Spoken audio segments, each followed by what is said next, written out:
Alright, Filipino reaction. Okay, reaction video time mga kaibigan. Dito siya nagte-trending ngayon sa abroad na ito na nga kay Senador Rapi Tulfo. Part 2, babairong patrolman, sexing model, si congressman at iba pa na nagte-trending ngayon. Ito na. Anong trabaho niyo po, Ma'am Casey? Wala po akong trabaho. Jowa po akong congressman. Ayun po yung nagbigay lahat ng kung anong meron ako. May jowa siyang congressman. Correct po yun. Tungkol po siya, sumasama po ako sa mga meeting sa mga hotel po. Sa Shangri-La? Sa Plaza? Sa Shangri-La. Galante po yun. Oh. Galante si congressman. Magkano naman po yung mga nabigay sa inyo ni Congressman? Basta po millions. Millions. Yung mga pera na ibigay ni Congressman sa iyo, ibinibigay niyo po kay Patrolman. Binibigyan ko siya bilang sa kasama ko. Ako pa po ng babayad ng mga bills ko sa mga po. Oh, kita mo yan? Magkano po nabigay niyo kay Patrolman? Parang mga Islam po, mga chinelas, Chinelas. mga damit, at pa po makain po. Minsan sagot po. Ma'am, Giselle, yung mga netizens, gigil na gigil sa mister mo.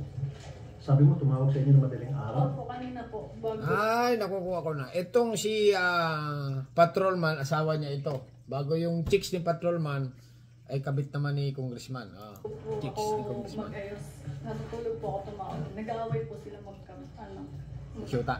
magbalde. Tinawagan po ako ng asawa ko para lang po mura-murahin kasi daw po sinira ko daw po yung buhay niya.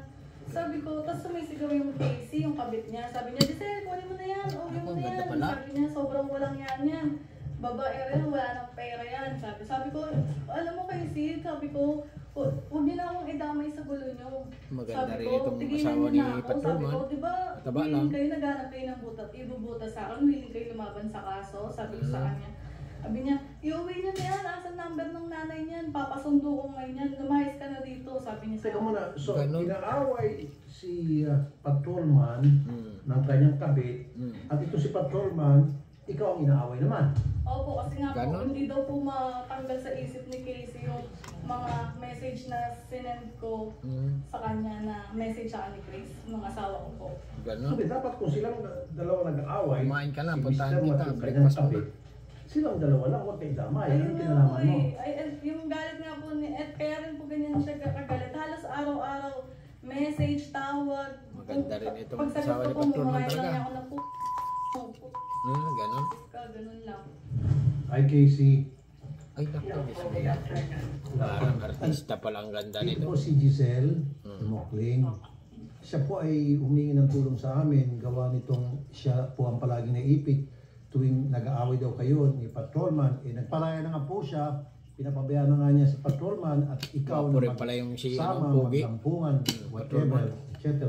Pero bakit po siya ang inaaway pa rin ninyong dalawa ni Patrolman? Ito totoo yan, sir. Yung totoo po talaga. Nagkikita sila hanggang nakaraan September 4 po. Alam niya po yun. Nagagalaiti po siya sa akin kasi po sinumbong niya po yung asawa niya sa akin na nagkikita sila pag magkaaway kami nandun pala sa bahay niya. Gusto niya, iwan ko. Hindi, inayaan ko na lang yung mga sinabi niya. Tinanggap ko, di ba?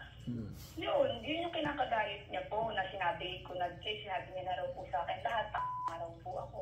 Hindi ko pa rin daw po iniwan. Siya yung may kasalanan nun kasi hinayaan niya yung sarili niya na ganyan, na maging takbuhan kapag nag-aaway. Tapos ngayong sinumbong mo sa akin, hindi ko iniwan. Tapos simula nung nangyari na sinumbong niya, hindi na makaporma yung asawa niya, hindi na siya mapuntahan, hindi na siya makausap. Kaya po yun ang gagalaiti. Alam niya po yun sa sarili niya. Sabi ko, bakit hinayaan mo na nagtatagpo kayo na gano'n, ikaw yung asawa, dahil ginawa mo yung part mo. Sana nung magkasama kayo, pinupuntahan ka, kinausap mo na ayusin nyo, na ayusin nyo pa yun sa inyo, hindi mo ginawa yung part. Eh, sinasabi mo, naaawa ka sa asawa mo dahil sinasabi mo, pinipirahan ako. Di ba, ano yung pera? Wala nga akong pera. Kung ano na bibigay ko sa asawa mo, yun na lang yung ano ko bilang partner niya. Pero hindi ako pinipirahan at wala siyang ipipera sa akin. Ganito yan, Casey, di ba? Hindi ako nagsasalita sa'yo. Dahil nakiusap asawa ko na huwag sabihin sa'yo. Kasi syempre, Mas paniniwalaan mo siya, niloloko ka nga niya, ikaw ang tunay na asawa, mas maniniwala ka sa kanya. kasi para sa akin, tinanggap ko na na para sa inyo siya sa mga katulad nyo Oo, yun pala para sa akin pala bakit nagiging ganyan ka? Ba't tinatanggap mo pa sa bahay mo tuwing nag-aaway kami? Ganon. Tinanggap mo naman na pala, tapos Oo, ngayon di ba? Pinaliwanag ko naman yan kahit anong gawin natin. Sabi ko, hindi ko akong maintindihan. Sabihin mo kasi lahat, Giselle, alam mo. Oo, sinasabi ko lahat eh. Ayun, ganon. Ibig sabihin itong misis, may jowa rin pala. Ay nako, mahirap to. Ibig sabihin si patrolman dito mga kaibigan, ay may syota na yun na nga, chicks ni congressman. Ito naman babae, may syota rin. Nako, ay magulo. Pinagpipilitan niyo, may jowa ako eh. Nako. O sige, tingnan mo yung asawa ko. May sinabi. Sabi mo, di ba? Oh? Okay. Naabutan sa bahay mo. Nako, Ang asawa mo, ayaw mo lang silang pag-abutin. nako. O, di ba? Yung asawa mo para lumayo. May conversation. Ipapasok. Oo, sinabi ko sa iyo, no? Nako. Ganyan. Magagalit ka, minumura ka ng asawa mo. Ikaw nga grabe magmura eh. Pati pang mamaliit sa akin eh. Nagagalit ka, nagsasalita ako na hindi maganda sa'yo. Sino ba namang hindi pagsasalitaan ng ganyan yung taong ganyan magsalita? Ipabasa mo lahat ng totoong mga mura-mura mo sa akin. Naguguluhan dito sa Sino idol. ba na unang nag-ano? Sino ba unang nagmamaliit, ha? Binablang kita, binablang kita. Alam mo kasi yung mga paratang nyo sa akin, wala kayong karapatan na Nako, gano'n ayo. ako. Kaya, Maganda yung chicks ni patrolman. Itong asawa, maganda rin. Kailangan tumaba na ng todo. Ibig sabihin, chicks ito ni patrolman. Ito naman, asawa. Itong asawa, may syuta, jowawa. Ay, magulo nga ito. Talaga. magkakaganto, lahat ng mga salita na binibitawan ko, bagay lang sa inyo yun. Ang dami lang ginawang kwento sa akin eh. Sinasabihan mo ako, sinasabihan ako ng kapatid mo, nagkwento ako sa kanya tungkol sa kondo, nagpapatak ako sa kondo. Ay, napalit kapatid mo eh. Okay na yun. Oh, nagsasorry ka sa asawa mo. May kondo, pinaipon ko na yun para Oh, sige, Casey. Eto, lalabanan ko kayo ha. Kung meron akong sinabi na sa asawa ko na may kondo, na totoo yung kondo, sige, lalabanan ko kayo dyan. Ngayon, kahit ngayon, Yan pa ng asawa mo, Gisela, may chikinini ka. Totoo. Nako, huli, chikinini. May conversation kayo. ang dami yung inano. Ayan ang sasagutin niyo Nako. pare-parehas. Kaya kong ilaban niya, pati chikinini, ayan o. Sino kaya mananalo dito pag ganito ang kaso? Oh, ang tanong lang. Kasi itong babae may syuta. Eh, si congressman, si ano naman, patrolman may chihuahua din. Ay, wala ito. Yun, wag niya. Hilo ang ano nito. Biopsy yun, bago pa lang operahan, nakita niya ako, sabi niya, pinamo, may Ba't chikinini nung may ka pa? conversation tayo na nagsusorry ka sa kanya? Oh, nabasa ko yung story ko kasi inamin ko sa kanya, inamin ko sa nanay niya, 2020 naghiwalay kami niyan. Sabi niya maghanap ka na magmamahal sa'yo. Nag-boyfriend ako, aminado Ay, ako nako. dun sa AC. Kaya wag Nako. mo ako ngayon. Nag-boyfriend na. Kahit kailan hindi kita kinausap, alam mo yan, ako pa ang nambablock sa'yo. Nako. Ang kasalanan mo doon, nakiusap ako sa'yo. Kung niloloko ako ng asawa mo, tinatawan-tawanan mo lang ako, bahala ako mag-isip, mabaliw ngayon. Nung nalaman mo na ganyan, sinasabi ko, mag-iisang taon na kami, tsaka mo niratrat, nilaglag-laglag. Nako. O, nung nalaman mo, tinanggap Tapang ko pa yung rin, ano, saka ko, nagagalit ka ngayon, o bakit mo pa tinanggap? Okay lang yun, kung lolokohin niya ako para sa'yo, okay lang yun. Walang problema kahit sabi ko nga sa'yo, di ba? Uy, ano yung inaano nung asawa ko sa akin? Anong inaano niyo sa akin? Anong... Minumura ka niya kasi nga kung ano-ano sinasabi mo sa kanya rin. Minumura Ah, niya. Patrolman. Casey, wala akong binuburang message. Ma'am Casey, kanina po, narinig ko po, pinagmumura niyo po si Giselle. Kung tutuusin, siya ho dapat ang manglait sa inyo. Kasi po, siya po ang legal wife. Siya nga. Saan pa man kayo makarating, siya po ay mananalo. Siya po ang nasa tama. Nako. Kaya Kaya lang, kung nagloko na yung babae. Kulong din ito. Yung babae nito. Kasi nga nagloko rin siya eh. Dapat Pare hindi sila. po siya minumura, hindi po kayo magtapang-tapangan sa kanya. Dahil siya po yung nasa lugar, kayo po ang wala sa lugar. Yun lang po yung para sa Hindi ko po akin. yan minura kahit kailan po wala akong naging mura dyan. Nilalait niya ako. Siya po na una Sino na unang lalait. nanglait, Casey? At sino unang nanglait, Casey? Okay, para hindi mo kayo naitin, huwag mo kayong kumabit. Yun lang po yun. Nako. Ay, senador, pero, ano ba, tanong ko lang ha. Yung lalaki kasi hindi, maintindihan mo rin yun eh. Okay? Kasi nga, ang kalagayan ng lalaki, may syuta na, ito na, si Casey na yun, maganda. Eh, yung asawa nga kasi niya, may kabit din. O, di ba? Masakit yun sa lalaki, kaya obligado rin yung lalaki talaga mag-.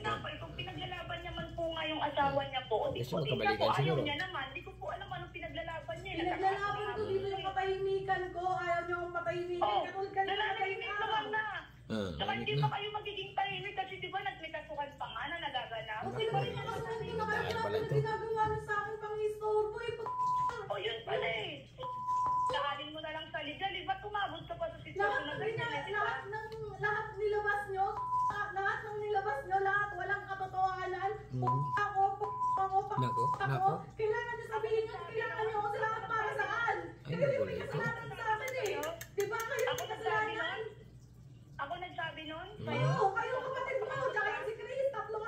yung kapatid mo. Sino ba po Ay, kami? alam mo sa sarili mo yan. Sinasabi ko lang sa'yo yung nabasa ko sa conversation nyo. Ayun yung pinipilit mo, di ba? Kalit pa. Magulo ito. Meron pa nga Pero nai-involve na conversation. Oh. Ah, wala? Oh, may chat tayo ah. Oh. Si Jerome Lee. Oh. Oh, nagkakapi tayo, di ba? Meron naman. Oh, Naku. may nakita kayo nagkakangkangan kami? Oo. Naku. Ah, talaga? Casey, ihaharap ko sa si Jerome Lee. Pwede kang kasuhan ni Jerome Lee. Diyan, gigil na gigil sa'yo. Napakagaling niya gumawa Ay, ng may kwento. syota. Ang kapatid ko. May Confirm talaga ito. Yung babae may syuta rin. Nako. Oh, naging. Wala yung patak nito. Wala kang namin sa'yo. Ang galing niyo magpaikot. sinungaling ka. Huwag ka Pasinungaling ka. Wala maniniwala sa kasinungalingan mo. Sige, pares kayo. Tama nga yung binan mo. Yung binan Walang mo mangyayari sa ganyan mo. Mm. Mo na lang. Napakasinungaling mo. Si Patrolman, meron po pala mga kinakaharap na kaso. Nako. Alam niyo po ba yun, ma'am? Tanggal. Casey? Yung Hindi polis. ko po alam. Alam ko lang po yung isa yung sa barbar lang po. Yung Ano yung barbar po? Wala po yung nag-inom-inom po doon na ano. Lasing. Pero nasama lang po siya doon. Hindi talaga siya yung ano, kaya lang din. At kasi bawal na po uminom yung mga pulis sa bar. Kaya nadamay din siya sa mga ganun. Kaya Pero po, hindi po siya nakidali sa pero abuso po yun. At saka alam niyo ma'am, pinabasa sa amin kanina ni Miss Giselle yung chat nila ni Patrolman, puro mura ang inabot niya kay Patrolman. Ito po ma'am ay pwedeng gamitin ni Mrs. Imokling para kasuhan ng emotional abuse. Ito si Patrolman, panibagong kaso po ito. Eh, kasi ano sinasabi sa'yo ng asawa ko, sabi mo Casey, ako nag-aaral, diba? Sila. Wala, pinakita mo lang nga sa akin, di ba? Nabasa mo naman yung mga chat ko. Sabi ko nga sa'yo, kayo sa mga panduloko sa akin. Sabi ko, okay lang yan. Kung lukuhin man ako ng asawa mo, kung sa'yo walang problema. Gusto mo, Ganun. mabalikan kayo. Sinabi ko naman yun sa'yo, di ba? Kuhain mo, malayang malaya. Kung paparaya ako, kung ganyan naman lang din yung gusto nyo. Gusto mo, kaya nagkakaganyan. Di ba? Para matapos na. Okay, mga kaibigan, tatapusin ko na dahil mahaba ito.